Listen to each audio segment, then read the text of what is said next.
ओ सकपाळ, कोणाला हो दरिंदा म्हणता तुम्ही? काय तुमचं कर्तृत्व आणि योगदान या राज्यासाठी जरा सांगाल का?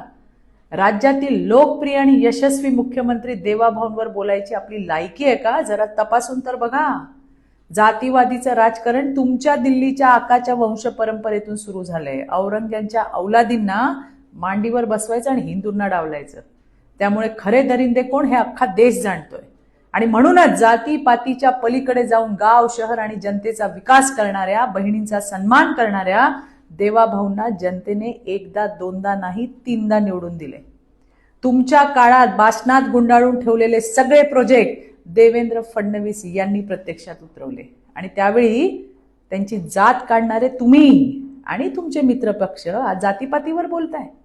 पण देवाभाऊ बद्दल बोलण्यापूर्वी 100 वेळा विचार करा.